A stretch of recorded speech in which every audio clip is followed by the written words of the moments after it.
सभी को नमस्कार। ग्रेड थर्ड के बच्चों ने ये कटिंग मेरे पास बहुत सारे बच्चों ने भेजी कि सर क्या होगा, ये नया सिलेबस चेंज हो गया है तो हम जो पुरानी किताबें पढ़ रहे थे क्या वो कोई काम की नहीं रही। देखो, एक सिंपल सा कॉन्सेप्ट समझिए।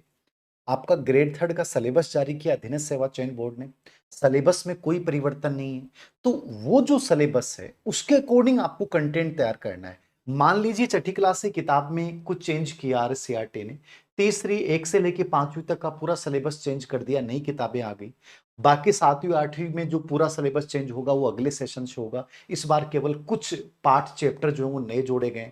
यदि मान लीजिए चेतक की वीरता आपके सिलेबस में है तो आपको नई वाली किताब से पढ़ना है। ठीक है, सामाजिक विज्ञान में जैसे कि कोई भी मान लीजिए टॉपिक जोड़ा है इन्होंने, ठीक है, जैसे कि राष्ट्रीय शिक्षा नीति के अकॉर्डिंग कोई भी चीज जोड़ी है, नैतिक क्षेत्र निर्माण से रिलेवेंट सामाजिक विज्ञान में जैसे वेद, वैदिक दर्शन, महावीर स्वामी, विविधता में एकता, ये टॉपिक नए जोड़े हैं। तो ये टॉपिक यदि आपके सिलेबस में है तो आपको ये टॉपिक पढ़ने हैं इस किताब में से। समझ गए? यदि ये सिलेबस में है आपके तो आपको छठी क्लास के सामाजिक विज्ञान से ये आपको ये टॉपिक्स पढ़ने हैं। और मान लीजिए आपके सिलेबस में नहीं है तो आपको नहीं पढ़ना। तात्पर्य ये है कि आपका सिलेबस क्या है वो तुम्हारे दिल और दिमाग में होना चाहिए। बाकी मार्केट में चीजें क्या आ रही हैं, आज जिस किताब में चेंज हो रहा है वो हो रहा है, उससे कहीं भ्रमित होने की आवश्यकता नहीं है। यद्यपि प्रश्नों का जो लेवल होगा वो राजस्थान बोर्ड की जो अभी किताबें चल रही हैं या जो आपकी एनसीईआरटी वाली चल रही हैं उनके अकॉर्डिंग पूछा जाएगा। उस लेवल को तुम्हारे दिमाग में रखना है, बाकी घबराने की कहीं आवश्यकता नहीं। नंबर दो कि सर पेपर का लेवल, अभी आरएस के पेपर हुए हैं उसके बाद ये आ रहा है कि पेपर का लेवल बहुत अच्छा आएगा। अधीनस्थ सेवा चयन बोर्ड ऑलरेडी अच्छा लेवल रखता है और हमें ये तो माइंड में मेंटेन करके चलना है कि पहले वाली परीक्षाएं तो नहीं रहेंगी, पहले वाला नॉर्मल आसान पेपर तो नहीं आएगा, पेपर का लेवल अच्छा आएगा। अब आपको मेंटेन कैसे करना है, सामंजस्य कैसे स्थापित करते हो कि साइकोलॉजी अच्छा पढ़ते हो, जीके अच्छा पढ़ते हो, परिदृश्य अच्छा पढ़ते हो, टीचिंग मेथड अच्छा पढ़ते हो, सब्जेक्ट को बहुत अच्छे से तैयार करते हो, ये कोऑर्डिनेशन बना के चलिए। और आप इंतजार मत कीजिए क्योंकि आपके पास समय बहुत ज्यादा नहीं है। अब वो टाइम गया जब परीक्षाएं आगे हो जाती थी, महीने दो महीने कुछ नहीं है। जो फिक्स टाइम है उसी टाइम आपकी एग्जाम होनी है।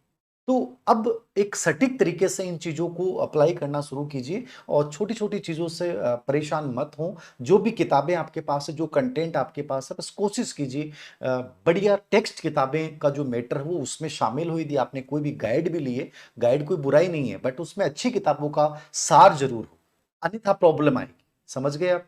और हर टॉपिक पढ़ने के बाद पीवाईक्यू पढ़ते रहिए, टेस्ट सीरीज ज्वाइन कर लीजिए। हमने भी 13 जुलाई से एक टेस्ट सीरीज का प्लान आज जारी कर दिया गया है जिसमें 8-12 टेस्ट होंगे टोटल पूरे सिलेबस के अकॉर्डिंग, जीके, साइकोलॉजी, शैक्षिक परिदृश्य से। तो आपको जहां बेटर लगे वो टेस्ट सीरीज ज्वाइन कीजिए और उसके साथ ये कोशिश कीजिए कि उसमें ईमानदारी हो, पूरा टॉपिक जो है वो कवर हो जाए।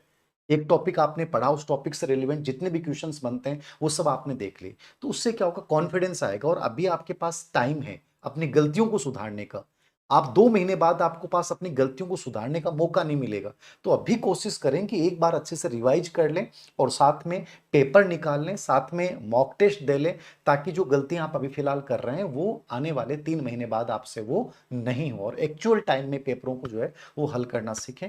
तो ये इस खबर को लेकर मैंने सोचा कि आप लोग भ्रमित ना हो जाएं कि सर कौन सी किताबें पढ़ें, क्या पढ़ें। जो पढ़ रहे थे उनको पढ़ते जाएं, नई किताबों में सिलेबस से रिलेवेंट कोई चैप्टर आया है तो उसको देख लीजिएगा, अन्यथा कहीं भी परेशान होने की आवश्यकता नहीं। Thank you.